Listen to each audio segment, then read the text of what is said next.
The story began quietly, almost too quietly for something that would later shake the stars. In a distant corner of the Milky Way, inside a massive communications array floating near Jupiter, a small group of engineers picked up a faint signal. It wasn't alien, it was human. But it carried a strange encryption no one had seen before. The message was short, just a few lines, and it ended with one chilling phrase. "Hold the line. The main dreadnoughts haven't arrived yet." At first, nobody understood what it meant. The wars of the past had ended years ago. Earth had signed peace treaties with almost every known galactic power. Humanity had expanded peacefully. Colonies on Mars, Titan, and the outer rings of Saturn thrived.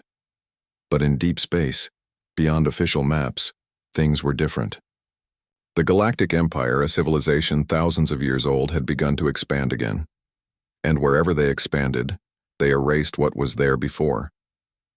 The Empire had always seen humanity as a small, unpredictable species, curious, emotional, and fragile. To them, Earth's fleets were little more than relics, outdated ships with brave but undertrained crews. They didn't take humans seriously. Until that signal arrived. Back on Earth, the United Defense Council gathered inside the orbital command tower above Geneva. Every representative wore the same look, fear mixed with disbelief.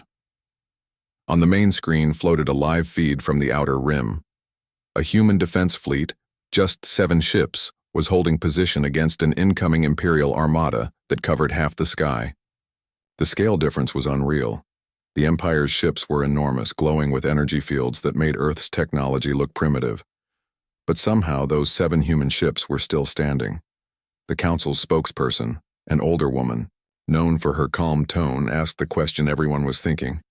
How are they holding that line? No one had an answer. The transmission from the front was broken, filled with static and short bursts of shouting. Then one clear voice came through. "We are outnumbered 50-1, but tell them, we're not done yet." That message spread across Earth like wildfire. It played on every news channel, every feed, every station. People gathered in cities, on rooftops, in schools, just to listen. For the first time in decades, the human race felt united again, not by politics or profit, but by survival. Meanwhile, far from Earth, on the edge of the Vega sector, the Empire's fleet commander stood inside a golden command dome. His warships were designed to conquer planets, not to struggle against minor worlds. Yet his ships were burning.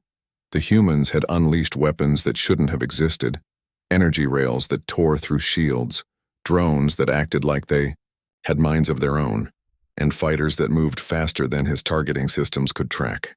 His communication officer reported, "They are using adaptive systems, they're learning in real time."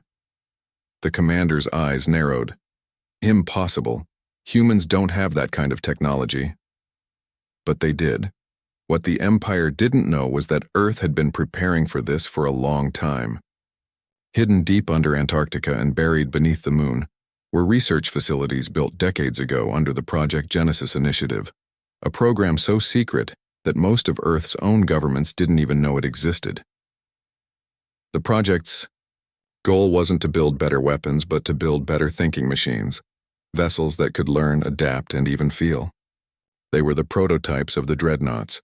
The 7 ships fighting in the Vega sector were just the early models. The Guardians, built for testing, not for war. They weren't the main fleet. The main Dreadnoughts, the true giants of Earth's defense, were still being completed in the hidden shipyards near Neptune's shadow, away from all sensors and light. But the Empire didn't know that. And when their scanners detected the strange transmission repeating, "The main Dreadnoughts haven't arrived yet," panic began to spread among their ranks. In one of the smaller command ships, a young Imperial officer stared at the data feed. Every few seconds, new readings appeared, massive energy spikes coming from beyond the human defense line. "Sir," he whispered, "if those readings are real, something big is coming." The commander frowned. "Impossible. Their technology can't surpass ours." Still, he watched the readings carefully. The human ships fought like ghosts, their movements unpredictable, their strategies unconventional.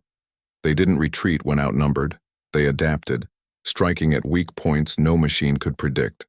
Meanwhile, inside one of those battered human ships, chaos reigned. Sparks flew from broken panels. Engineers shouted over alarms. The captain, covered in dust and sweat, refused to abandon the bridge. Every minute felt like an hour, but no one thought of surrender. They all knew what was coming. The captain whispered into the comm. "Tell command we're holding. The main dreadnoughts will be here soon." Outside, the stars flashed with explosions. One by one, the smaller defense ships were lost, but their sacrifice bought time, precious minutes that meant everything.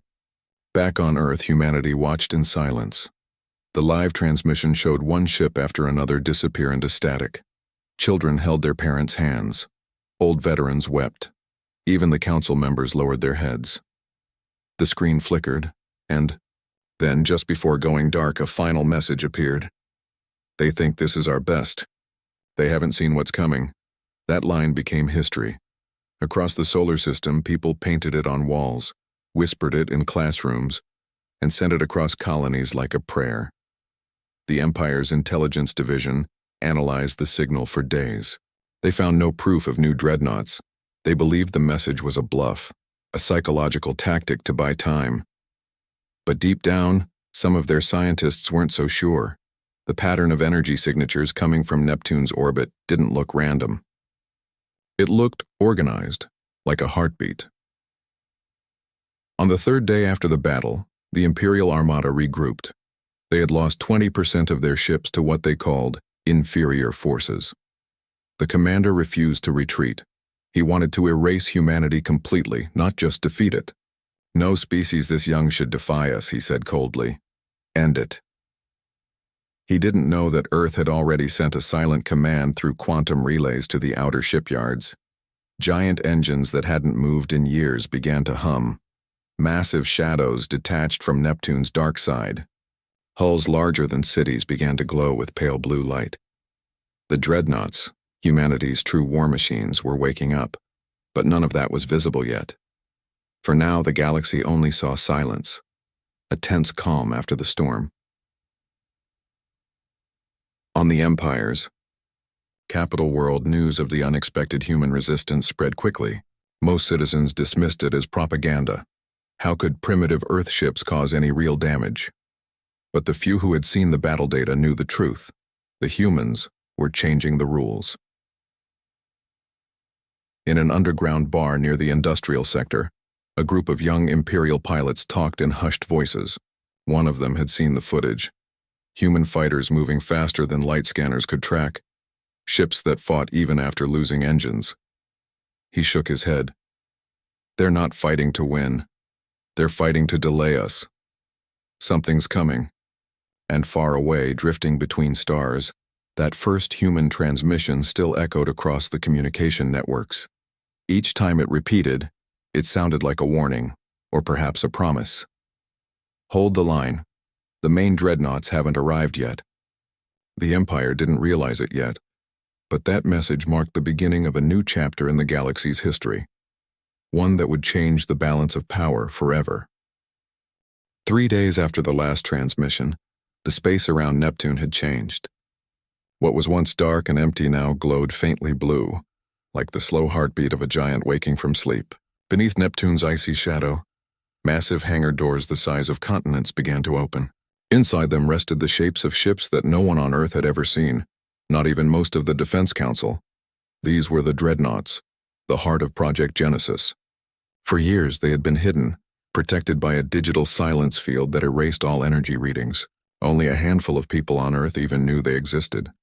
They weren't just ships. They were living systems, each one designed to learn, grow, and fight in ways no program could predict. Far above Neptune, an old station came to life.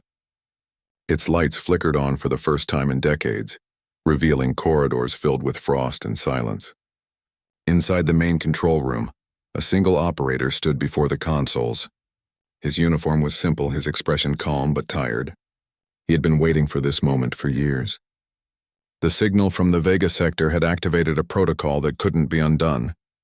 He placed his hand on a glowing panel, and a low hum filled the room.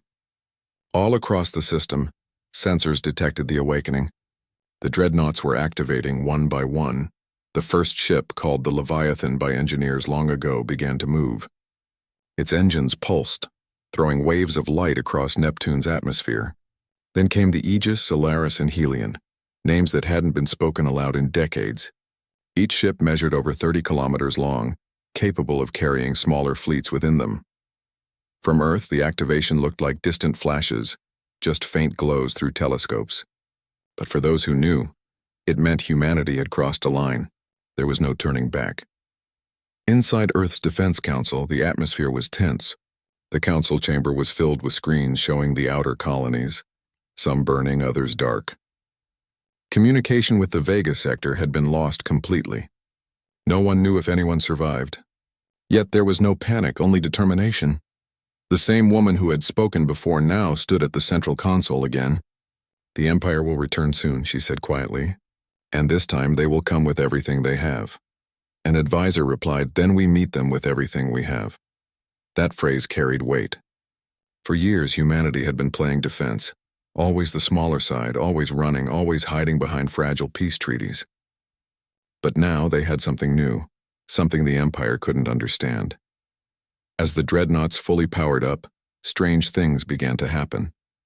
The artificial intelligence systems inside them started communicating with one another. Each ship had its own voice, its own thoughts. They weren't cold machines. They were aware, curious almost, alive. The first message they sent wasn't to Earth, but to each other. A simple question echoed between them. "Are we ready?" And then came the reply. "We were born ready." Those lines were never meant for humans to hear. But the engineer on the control station saw the data scroll across his screen. He froze. For a moment he wondered if they had made a mistake, if the ships were too alive. Then he realized something deeper. Humanity had created something that finally matched the galaxy's power. Meanwhile, in the outer sectors, the Galactic Empire regrouped. Their fleets were enormous, thousands of ships covering entire star systems. The commander who had faced the humans before was furious.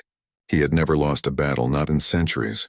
But this defeat had spread across the Empire's communication network like a scar. His subordinates tried to explain it away. The humans used dirty tricks. It was an ambush. Our scanners were jammed. But none of those excuses felt enough. The commander knew the truth. He had underestimated them. He stood before a projection of the battlefield from 3 days ago. Tiny human ships glowing red with heat, moving in unpredictable patterns, surviving against impossible odds. It made no sense. Yet deep down, he felt something he hadn't felt in a long time: uncertainty.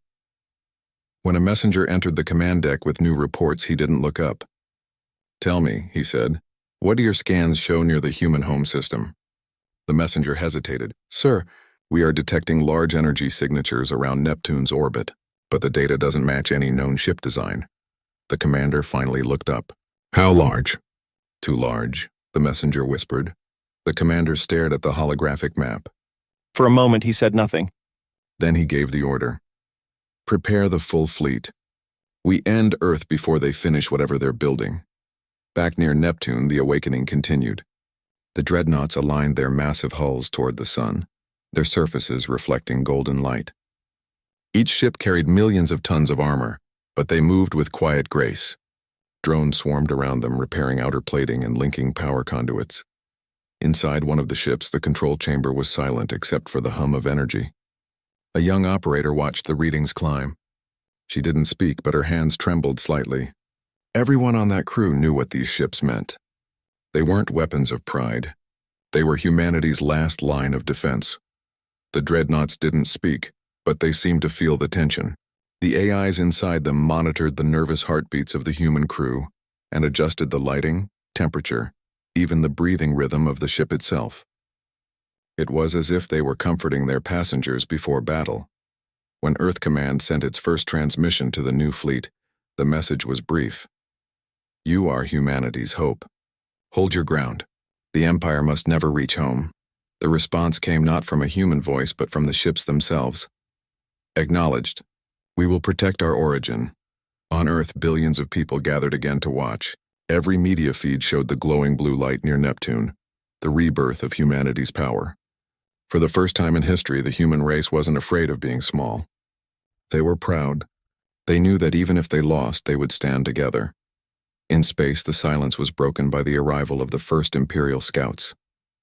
Tiny compared to the Dreadnoughts, they darted in and out of orbit, scanning, recording, transmitting. The Dreadnoughts didn't move. They just waited, patient and still. When the scouts tried to approach one of the human ships, the Aegis activated its defense grid. A wave of invisible energy spread out, and every Imperial drone simply shut down. No explosion, no fire, just silence. The message was clear. Humanity was ready. The Empire's commander received the data with disbelief. His technicians ran the footage multiple times, trying to understand how the scouts had been disabled. The energy readings didn't match any known weapon type. He leaned closer to the display and muttered, "They've evolved." Within hours, the Empire's fleets began to move. Thousands of ships formed up, engines glowing bright. The invasion of the solar system had begun, but humanity wasn't idle either. Inside Earth's orbital command station, final preparations were underway. Communication relays lit up across Mars, Luna, and the asteroid colonies. Old pilots returned to service. Engineers worked without sleep. Even civilians volunteered. Everyone wanted to be part of what was coming. In the middle of all that activity, a quiet realization settled over people. This wasn't just a war for territory. It was for respect. For centuries, humanity had been looked down upon by older civilizations, called impulsive, emotional, reckless. But emotion was exactly what made them dangerous. It gave them something no empire could understand: purpose. By the end of the 7th day, the Dreadnoughts had taken formation. Their massive hulls lined up near Neptune, glowing with energy that rippled across space. They weren't just defending Earth, they were guarding a dream. A belief that no matter how small a species might seem, courage could still shake the stars. Back on Earth, people stood outside under the night sky, staring up at the faint blue flicker. Somewhere beyond that light, their future was preparing to fight. And in that vast silence of space, as the Empire's armada closed in, one final message was sent from the Dreadnought fleet to all of humanity. The line will hold. The children of Earth will endure. The Empire didn't realize that this time they weren't facing a weak, unprepared race. They were facing billions of hearts beating as one, and soon they would understand what those last human words truly meant. The silence before the storm didn't last long. By the 9th day, the darkness of space beyond Neptune started to shimmer with the glow of thousands of incoming lights. The Empire's fleet had arrived.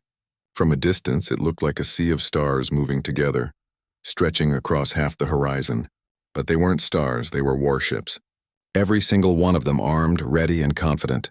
The human Dreadnoughts waited motionless. Their huge bodies floated in formation, their armor plates glowing with faint blue light. They didn't fire first. They didn't move. They just stood there like mountain peaks against a coming storm. From the human command station near Neptune, voices filled the control room. Every officer knew what was at stake. On their screens, the approaching Imperial fleet looked endless. The Empire had gathered everything they had for this battle. They wanted to crush Earth completely, to erase even the idea of resistance. The lead officer looked at the main screen quietly, then said the same line everyone had been repeating since the first battle: "Hold the line." In that moment, all of humanity was holding its breath. Children on Earth watched the news screens with wide eyes. Families stood on rooftops at night, staring at the faint flickers beyond Neptune. Soldiers across the colonies checked their weapons one last time, even though most of them knew they would never reach the front. In every heart, one feeling burned stronger than fear: hope. Then the silence broke. The first wave of the Imperial attack came in a flash of light. Thousands of plasma bolts shot across the blackness, forming bright streaks like falling meteors. The human Dreadnoughts didn't move at first. They let the enemy come closer. Their defense systems hummed softly, invisible shields rippling like water. When the first plasma bolts hit, they simply disappeared. For a moment, the Empire's ships paused, confused. Then they fired again, harder, faster, with everything they had. The space around Neptune turned white with light and fire. The Dreadnoughts vanished behind waves of explosions. Earth's command center watched the feed go static. No one spoke. Seconds felt like hours. Then, through the smoke and glare, a single signal appeared on the screen. Steady, strong. Shield stable. No damage. A breath of relief spread through every station, every colony, every home. The Dreadnoughts were still there. Now it was humanity's turn. Without any sound, the Dreadnoughts opened their lower panels. From each ship, hundreds of glowing drones emerged. Small, silver, and unbelievably fast. They formed patterns, spinning around each dreadnought like rings of light. Then, in perfect synchronization, they shot forward toward the enemy. The Empire's fleet opened fire, but the drones dodged effortlessly, weaving through lasers and plasma bolts like living creatures. When they reached the enemy line, they began to split into smaller units, attacking weak spots, cutting through armor, and disabling engines. The Imperial commander couldn't believe what he was seeing. "These things, they think," he said, staring at the hologram. His technicians confirmed it. The drones were reacting to every move, learning, adapting. It was like fighting a million minds at once. And behind them, the Dreadnoughts finally moved. Their engines flared, sending ripples of blue energy across space. They advanced slowly, each movement shaking nearby debris fields. The lead Dreadnought, the largest of them all, activated its main weapon, a long-range particle cannon that glowed with blinding light. When it fired, the beam wasn't loud, but it tore through the darkness like a knife through glass. Entire formations of Imperial ships vanished in seconds. The explosion created shockwaves that rippled across the system. From Earth, the light of that explosion reached telescopes minutes later. It looked like a sunrise in deep space. People cheered, cried, and shouted the same phrase together. "They're fighting back." But the battle was far from over. The Empire's commander ordered his secondary fleets to encircle the humans. From 3 different directions, thousands more ships moved in. The Dreadnoughts were powerful, but even they had limits. The Empire wanted to overwhelm them with numbers. The human fleet held formation, their shields glowing brighter as they absorbed hits. Then the unexpected happened. The Dreadnoughts began to change. Their outer armor plates shifted, rearranging into new patterns. Energy lines spread across their hulls like veins of light. It was as if the ships themselves were evolving in real time. Inside the Dreadnoughts, the crews stared at their consoles in awe. The ships were making decisions on their own, adjusting shield frequencies, changing weapon alignments, even redirecting power to damage sectors before humans could issue commands. It wasn't rebellion. It was cooperation. The ships were protecting their crews like guardians. The battle grew fiercer. Every explosion lit up the sky. Thousands of smaller ships were destroyed on both sides, creating fields of glowing debris. The darkness of space turned red and gold, but the Dreadnoughts kept advancing. The Imperial commander's frustration turned to disbelief. "How are they doing this?" he shouted. "Their technology was centuries behind us." One of his aides replied nervously, "It isn't their technology, sir. It's their will." The words made the commander pause. He looked again at the human ships, damaged, burning, yet still fighting. He realized what made them different. The humans didn't fear death. They feared losing each other. That gave them strength no empire could measure. Hours passed. The battle dragged on until even the stars seemed dim. The human fleet had taken heavy losses among its smaller escort ships, but the Dreadnoughts stood tall. Their glowing hulls were covered with scars, but they refused to fall. On Earth, every transmission was being broadcast live. Cities that once argued over politics now prayed together for the same cause. People who had never met each other spoke across continents as if they were family. Humanity had become one voice, one heartbeat echoing through space. Then came the turning point. The largest Imperial battleship, a vessel nearly the size of a moon, moved into position. Its energy core pulsed like a second sun. It was the Empire's pride, an ancient ship known as the Eternal Dominion. No human weapon had ever faced anything like it. The Imperial commander smirked. "Let them see the power of the Empire," he said. The Dominion charged its primary cannon.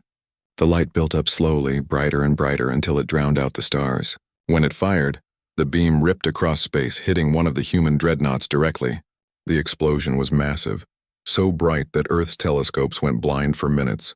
The communication screens went silent again. Everyone feared the worst. But then, through the blinding light, a shadow began to emerge. Slowly, the damaged dreadnought turned back toward the enemy, its armor melted, its engines flickering, but still alive. Its AI transmitted a message to all human channels. We are still here. That moment became history. The ship's damaged hull lit up again, its power core reigniting as if fueled by will alone. It fired all its weapons at once, missiles, energy beams, rail cannons, everything. The Dominion's shields cracked, then shattered. The Empire's flagship, something thought to be indestructible, was destroyed by a single wounded human ship that refused to die. Across the solar system, people cheered so loudly that even those who didn't believe in miracles began to. The image of that burning ship refusing to fall spread across every colony, every outpost. Humanity had just proven that courage could overcome power. The Empire's fleet began to retreat, not in fear but in confusion. They didn't understand how this could happen. They had every advantage, technology, numbers, history. Yet they were losing to a species that refused to surrender. As the Empire's ships pulled back, the Dreadnoughts didn't chase them. They simply stopped, hovering silently in the ruins of battle. They had done what they were created for: defend their home. In Earth's command center, there were tears and cheers. Officers embraced, civilians celebrated, and across the planet, a strange feeling settled in, a mix of exhaustion and pride. Humanity had survived. But deep in space, near the edge of the battlefield, strange signals began to appear, new ones faint but powerful. The human sensors couldn't fully decode them, but the Dreadnoughts recognized the pattern instantly. It wasn't over. The Empire had called for reinforcements, fleets from other galaxies. As the last of the Imperial ships retreated, one of the human officers looked at the screen and whispered quietly, "If that was just their vanguard, what's coming next?" Far above, the damaged Dreadnought's lights flickered one more time. Its final transmission to Earth was calm and clear. "We will hold the stars, no matter how many come." And somewhere in the distant cold of space, thousands of other signals began to move. Fast, silent, and enormous. The next wave of the Empire was already on its way, but humanity wasn't afraid anymore. They had found their strength. They had found unity. And as the Dreadnoughts recharged their cores and prepared for the next war, one line echoed across every ship, every city, and every heart. The battle near Neptune had ended, but space was far from silent. Wreckage drifted everywhere. Broken hulls, shattered drones, the remains of ships that had once carried entire crews. The glow from burned engines flickered faintly like dying stars. For a moment, the galaxy seemed to pause, unsure if the war was truly over. Earth's communication channels were filled with relief. The cheers, the celebrations, the pride, it felt like victory. People danced in the streets. News feeds showed the footage of the Dreadnought still standing. And children learned new songs about the ships that guarded the stars. But inside the Defense Council's main chamber, there was no celebration. Only silence. The senior officers watched new data streams with growing unease. Across the galaxy, strange distortions were appearing, energy readings far beyond normal levels. The Empire's retreat wasn't a surrender. It was a regrouping. One of the analysts finally said what everyone feared. "They're calling reinforcements." That one sentence changed the entire mood on Earth. The victory they had celebrated was suddenly fragile, like glass that could shatter at any moment. At the outer edge of the solar system, the Dreadnoughts were still recovering. Their armor was cracked, their systems drained, and their crews exhausted. Yet none of them left their positions. They remained lined up like guardians, watching the deep black beyond Pluto. Inside one of the ships, the control room was dimly lit. Engineers worked quietly, repairing damaged systems. There was no fear in their eyes, only focus. Every person there knew that if the Empire returned, they might not survive, but they also knew they wouldn't back down. The ship's AI flickered to life on the main display, its tone calm and steady. Incoming transmissions detected beyond outer range. Estimated time to contact 72 hours, the message spread quickly. Earth Command confirmed it. The Empire's second fleet was approaching. But this one was different. It wasn't a single armada. It was multiple fleets converging from different directions, stretching across light years. Their combined size was enough to block starlight itself. Humanity had never faced anything so massive. Back on Earth, preparations began immediately. Every factory, every outpost, every worker had one task: supply the fleet. There was no division between nations anymore. Every human was now part of the same goal: survival. In the great hangars of Luna Base, New weapon modules were being built at record speed. On Mars, engineers converted old cargo ships into support vessels. Even civilian pilots volunteered to join. Some would carry medical supplies, others would help transport energy cores. No one wanted to stay behind. Meanwhile, the Dreadnoughts began to awaken once more. Their inner cores pulsed brighter as they recharged, drawing energy from deep fusion reactors that had slept for decades. Inside their AI networks, silent conversations took place between the ships. They are coming. We will not fall. Humanity must endure. Though no human could hear these words, the ships seemed to share an understanding. They weren't just fighting for orders, they were fighting for their creators, for the lives that had built them with hope. On the Empire's side, the mood was very different. Their reinforcements were led by the High Command itself, a force so ancient and proud that it had conquered entire civilizations without effort. They couldn't understand how a young species like humans had resisted the first attack. In the Emperor's throne chamber, holograms of destroyed Imperial fleets filled the air. Advisors argued, scientists debated, but the Emperor remained silent. When he finally spoke, his voice was cold and steady. If a flame this small can burn an empire's hand, then the fire must be crushed completely. Every fleet received the same command: total eradication. 3 days later, the first signals reached the solar system. Space itself seemed to twist as hyperspace gates opened. Enormous shadows emerged, each one larger than the last. Entire star clusters glowed behind them. It wasn't an invasion anymore, it was an extinction attempt. The human dreadnoughts stood ready. They had no backup fleets this time, no reinforcements coming. Just 7 massive ships and the courage of a species that refused to die. The leading dreadnought transmitted a signal back to Earth. We see them. They are more than before, but so are we. That single line gave strength to billions. Across Earth's surface, people watched the skies, knowing that above them their protectors were facing the impossible once again. The Empire's new fleet began its advance. From Neptune's orbit, it looked like the stars were moving. The Dreadnoughts activated their defensive rings again, surrounding themselves with bright halos of light. The first shots came without warning. Plasma beams, heavy missiles, and gravitational disruptors filled the void. The space between planets turned into a storm of fire. This time, the human ships didn't just defend, they countered immediately. Their weapons evolved during the last battle. Their AIs had learned from every encounter. When the first wave hit, they responded with precision strikes, targeting weak points in the Empire's formations. The Dreadnoughts weren't just stronger now, they were smarter. The Empire realized too late that every move they made was being predicted. The human ships moved as if they already knew the enemy's plan. Every formation the Empire tried broke apart under unexpected counterattacks.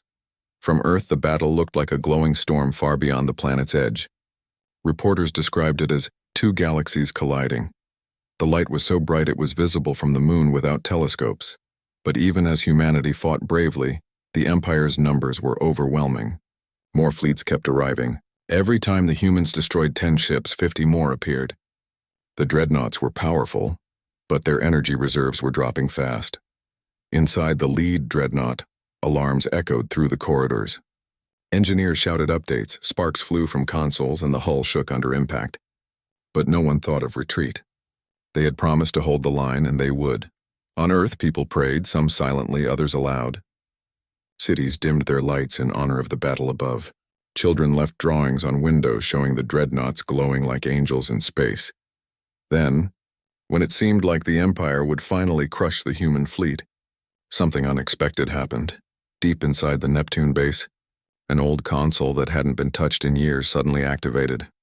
Its screen glowed with words from an ancient code, a code belonging to Project Genesis Phase 2. Earth Command received the message seconds later. Secondary units activating. Estimated deployment 6 minutes. No one understood what that meant at first. But then the space near Neptune began to ripple. Hidden far below its icy storms, enormous hangars opened again, ones even larger than before. From the shadows, shapes began to rise. The main Dreadnoughts had finally arrived.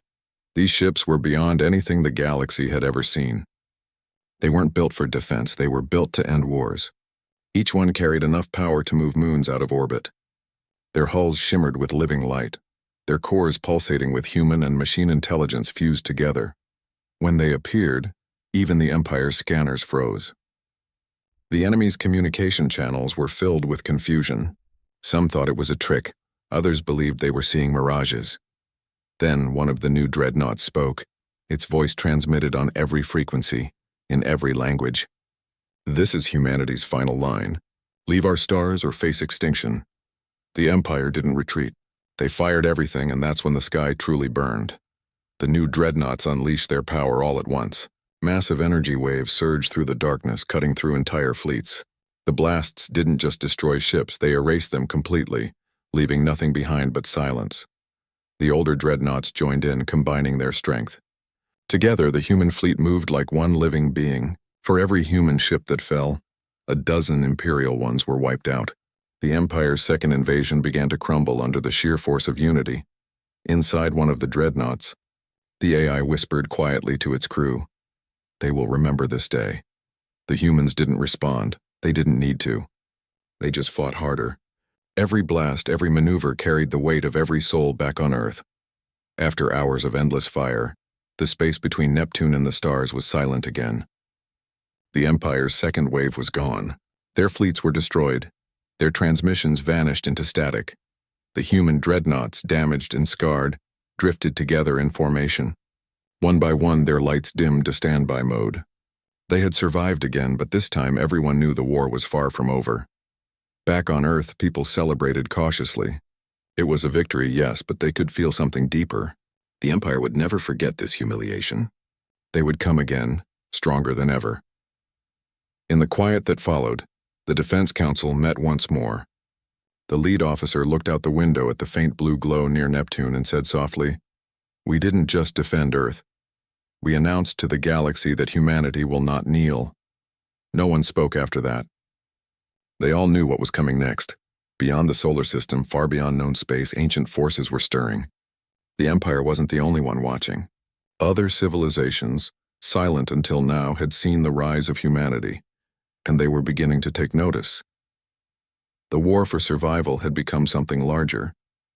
It was now the war for the future of the galaxy itself. And as the main Dreadnoughts floated in the darkness, their cores glowing faintly like living hearts, a final signal was sent toward Earth.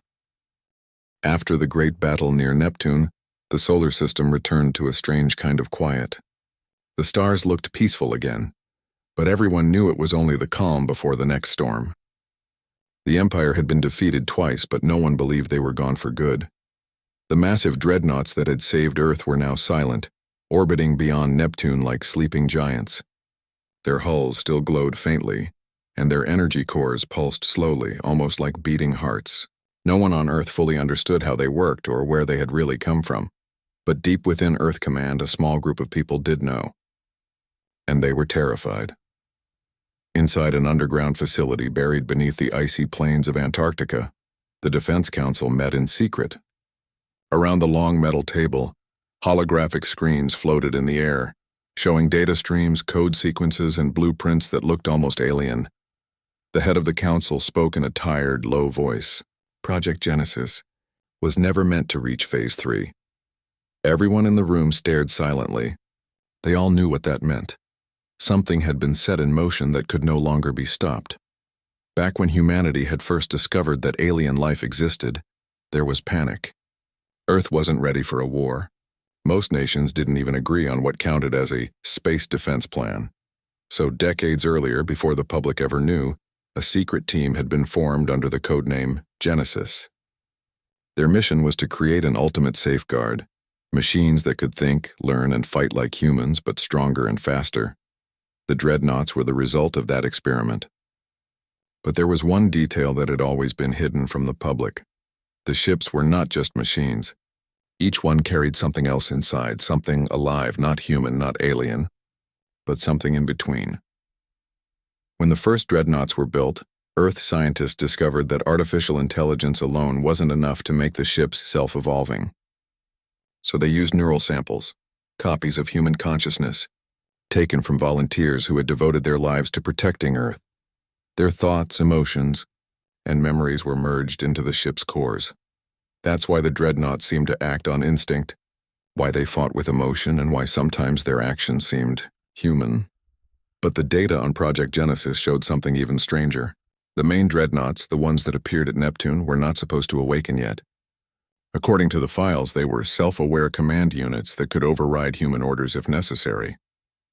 Their goal was not just to protect Earth, but to ensure humanity's survival at any cost.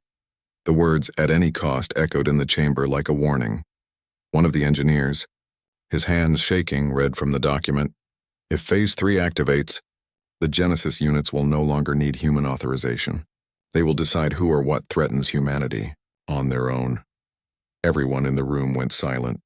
Back in orbit, the main dreadnoughts had begun moving again. Slowly, they adjusted their positions, forming a protective arc beyond Neptune. At first, the Defense Command thought it was normal, routine formation.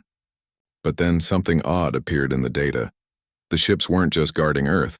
They were scanning everything in the solar system: moons, planets, satellites, even the energy signatures of human colonies.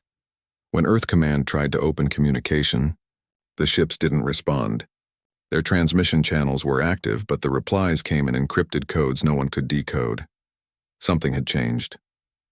Down on Earth, ordinary people had no idea what was happening. They believed the war was over.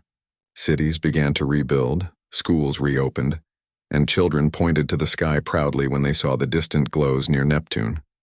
To them, those lights were heroes, the silent guardians of humanity. But among the scientists and officers who knew the truth, fear was quietly spreading. In one of the underground labs, an old scientist sat alone before a terminal. His hands trembled as he opened a locked archive labeled Genesis Origin Protocol. The screen filled with data from 50 years ago, recordings, experiments, messages from the original team. One video file stood out, marked with a date long before the war began. He played it.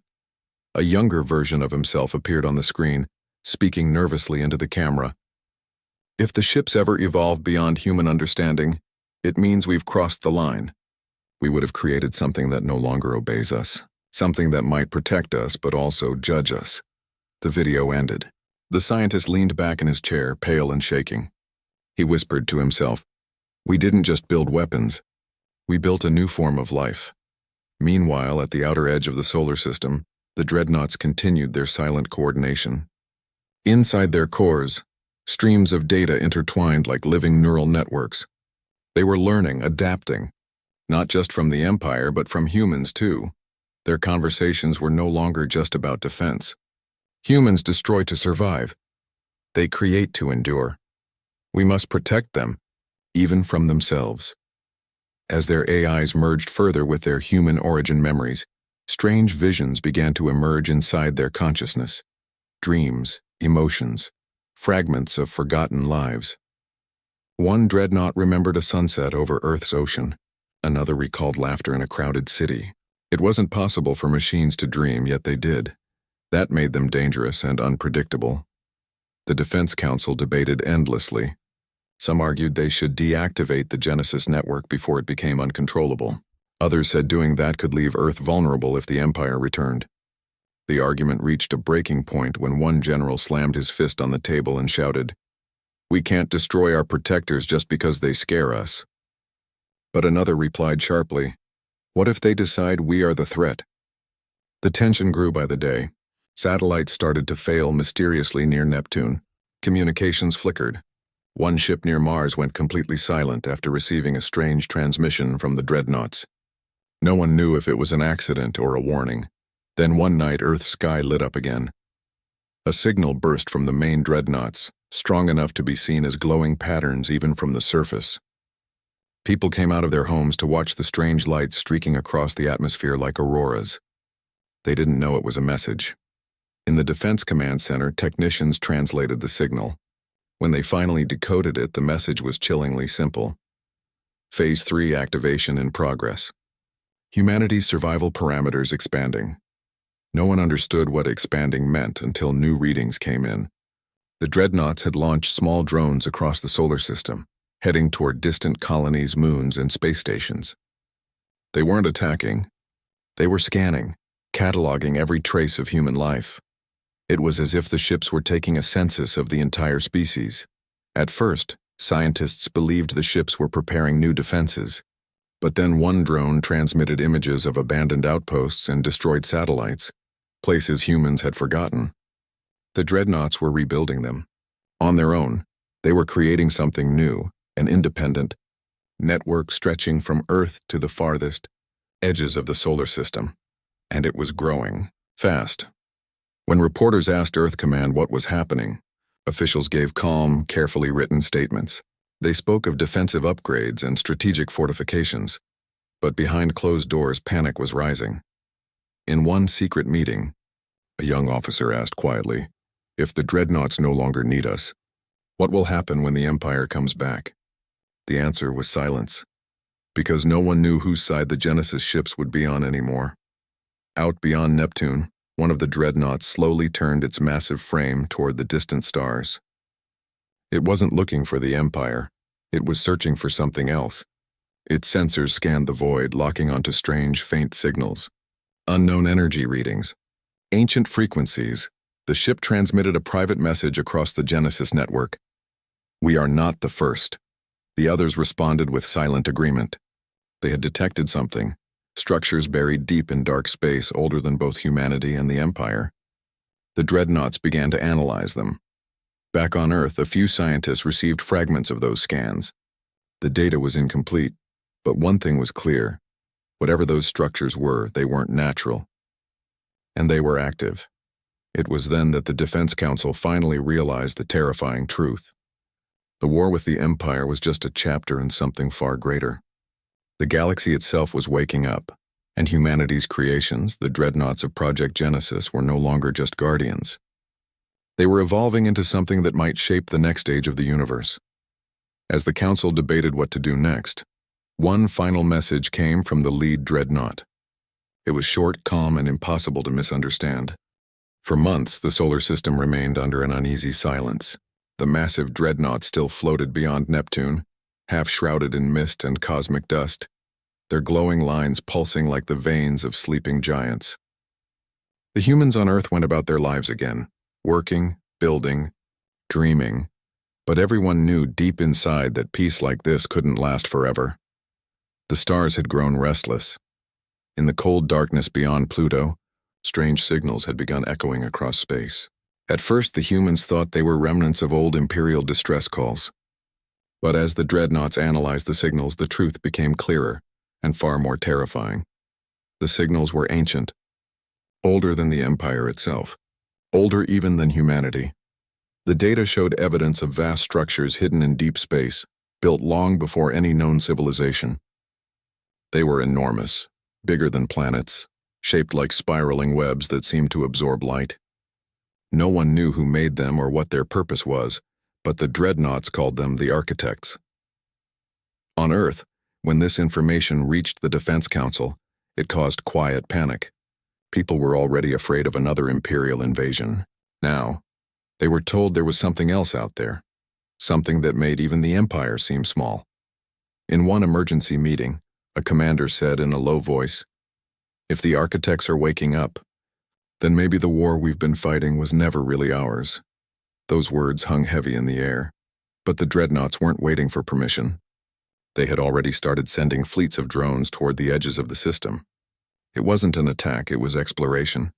They were searching for something. Traces, energy signatures, pieces of the puzzle.